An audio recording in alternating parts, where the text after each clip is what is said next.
Hello, नमस्ते, सत श्री अकाल, अस्सलाम वालेकुम। स्वागत है आपका हमारे यूट्यूब चैनल सिनेमा ग्राफिक्स में। और आज मैं हाजिर हूँ एक नई मूवी की एक्सप्लेनेशन लेकर जिसका नाम है 1917। ये एक वॉर ड्रामा फिल्म है जो 17 जनवरी 2020 को इंडिया में रिलीज़ हुई थी। इसकी रेटिंग्स कुछ इस तरह से हैं। IMDb पर इसे 8.3 आउट ऑफ 10 रेटिंग मिली है।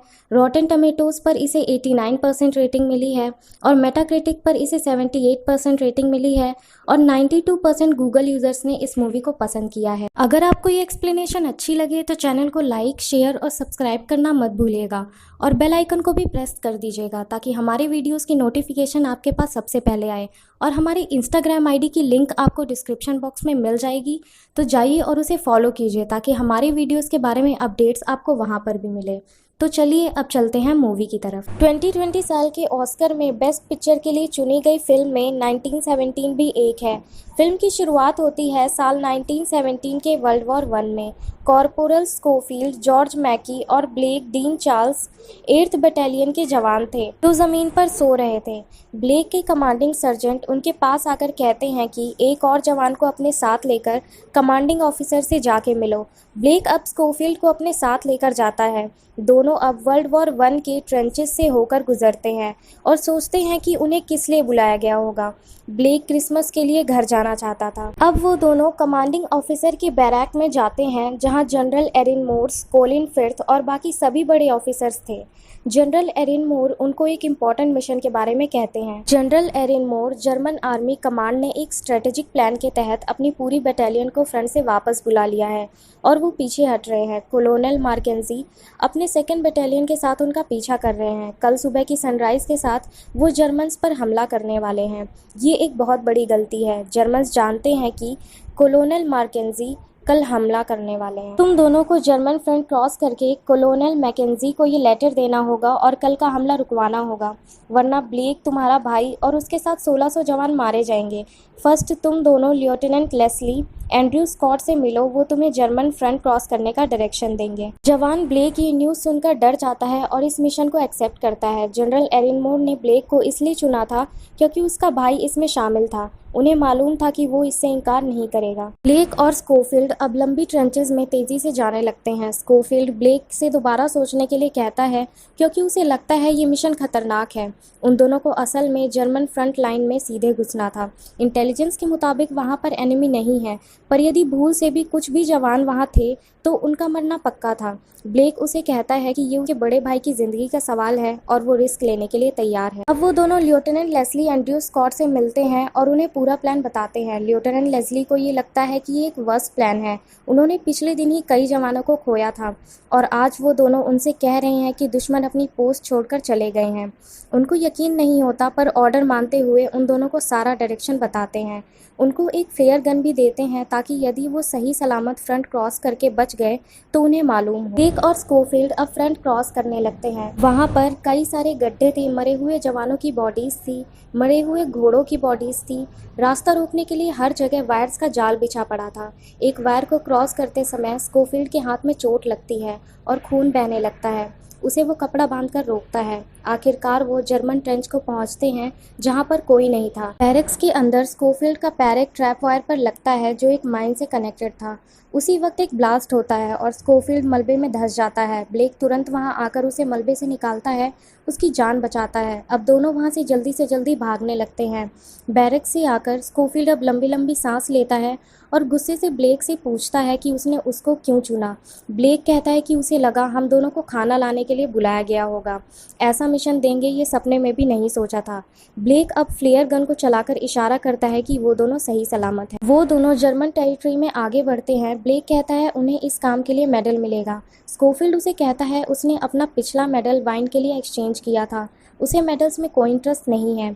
कुछ दूर जाने के बाद उन्हें फूलों का बगीचा दिखाई देता है और ब्लेक कहता है कि उसकी माँ का भी एक बगीचा था जहाँ पर उसका भाई फूलों को तोड़ता था। खेत में जब वो आगे बढ़ते हैं तो उन्हें एक सुनसान घर मिलता है। वहाँ कोई नहीं रहता सिवाय एक गाय के। स्कोफील्ड उस गाय से फ्रेश मिल्क निकालता है और अपनी वाटर बॉटल की कैन में भरता है।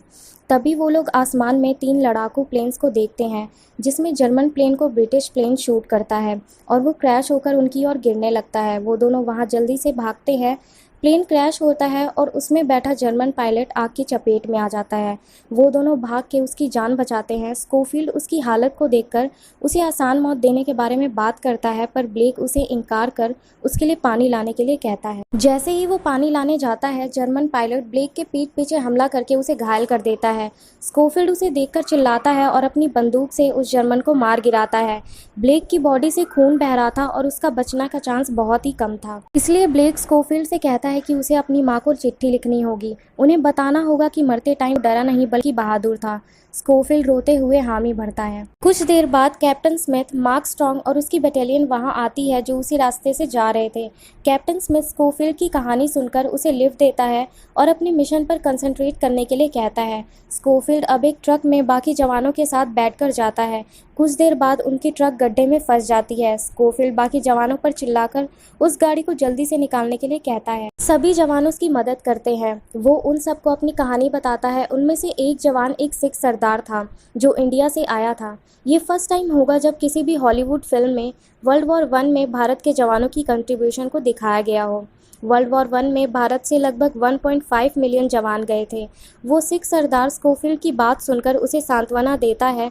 अब कैप्टन स्मिथ स्कोफील्ड को एक नदी के बाजू छोड़कर कहते हैं कि उसे इस नदी को पार करना होगा। उसे बेस्ट ऑफ लक कहकर वहां से चले जाते हैं। स्कोफील्ड अब नदी पर बने ब्रिज पर चलने लगता है। तभी उस पर दुश्मन का हमला होता है। वो जल्दी से क्रॉस करके किनारे जाता है और जवाबी हमला करता है। वो चुपके से जर्मन जवान के ठिकाने पर जाता है और उसे मार गिराता है। इन दोनों की हाथापाई के बीच उसे सर पर चोट लगती है और वो कुछ टाइम के लिए बेहोश हो जाता है। स्कोफील्ड को रात के टाइम में होश आता है। वो बाहर जाकर देखता है पूरी जगह आग से धधक रही थी। वो तुरंत वहां से भागता है और एक पुराने बिल्डिंग के बगल में जाकर खड़ा होता है। वहां पर एक फ्रेंच लड़की लॉरी क्लेयर ड्यूबरग, जिसे सिर्फ फ्रेंच आता था, वो डर के पूछती है कि वो कौन है। स्कोफील्ड फ्रेंच में कहता है कि वो जर्मन नहीं है। लॉरी उसे अंदर बुलाती है और उसके जख्मों पर मलहम लगाती है। वहीं पर एक बेबी रो रहा था। लॉरी कहती है वो नहीं जानती कि वो किसका बेबी है, लेकिन वो उसे यहीं मिला। अब वो उसकी देखभाल कर रही है। स्कोफील्ड अपने मिल्क वाली बोतल लॉरी को देकर वहां से जाने लगता है। लॉरी उसे रोकने की कोशिश करती है और कहती है कि बाहर खतरा ज़्यादा है, सुबह सुबह चला जाए। वो स्कोफील्ड को अपना मिशन सनराइज से पहले कंप्लीट करना था, तो वो वहां से निकल जाता है। जैसे ही वो बाहर निकलता है, कुछ जर्मन जवान उसके पीछे भागने लगते हैं। वो भी उन्हें देखकर वहां से भागने लगता है। वो फिर से एक और नदी के पास जाकर वहां जंप करता है। कुछ देर स्विम करने के बाद किनारे पहुंचता है। कोलोनल मैकेंजी को सारा प्लान बताता है और कहता है कि अटैक को रोको। कोलोनल मैकेंजी को यकीन नहीं होता और वो उसकी बात को नज़रअंदाज करता है। स्कोफील्ड गुस्से से उन पर चिल्लाकर कहता है कि ये आर्मी कमांड का ऑर्डर है और वो उसे निगलेक्ट नहीं कर सकते। कोलोनल मैकेंजी वो लेटर पढ़ता है और बटालियन को पीछे हटने का ऑर्डर देता है।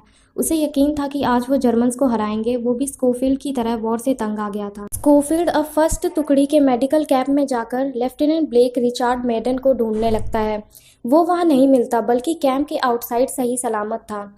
स्कोफील्ड उसे मिलकर उसके भाई की खबर देता है, उसको आइडेंटिफिकेशन लॉकेट और बाकी सामान भी देता है। लेफ्टिनेंट ब्लेक ये सुनकर दंग रह जाता है और रोने लगता है। फिर भी वो अपने आप को संभाल कर स्कोफील्ड को कैंप में खाना खाने के लिए कहता है। वो स्कोफील्ड को उसकी और बाकी सभी 2nd बटालियन जवानों की जान बचाने के लिए थैंक्स कहता है। स्कोफील्ड लेफ्टिनेंट ब्लेक से कहता है कि ब्लेक की आखिरी इच्छा थी कि वो उसकी माँ को लेटर लिखे। लेफ्टिनेंट ब्लेक हामी भरता है। अब स्कोफील्ड एक पेड़ के नीचे जाकर बैठता है और अपनी बीवी और बच्चों की फोटोज को देखता है। ये फिल्म एक ट्रू स्टोरी पर आधारित है। अगर आपको ये एक्सप्लेनेशन अच्छी लगी हो तो चैनल को लाइक, शेयर और सब्सक्राइब करना मत भूलिएगा और बेल आइकन को भी प्रेस कर दीजिएगा ताकि हमारे वीडियोस के नोटिफिकेशन आपके पास सबसे पहले आए। और हमारी इंस्टाग्राम आईडी आपको डिस्क्रिप्शन बॉक्स में मिल जाएगी, तो जाइए और फॉलो कीजिए ताकि हमारी वीडियोस के बारे में अपडेट्स आपको वहां पर भी मिले। तो कैसी लगी आपको इस फिल्म की स्टोरी, कमेंट बॉक्स में कमेंट करके ज़रूर बताइएगा।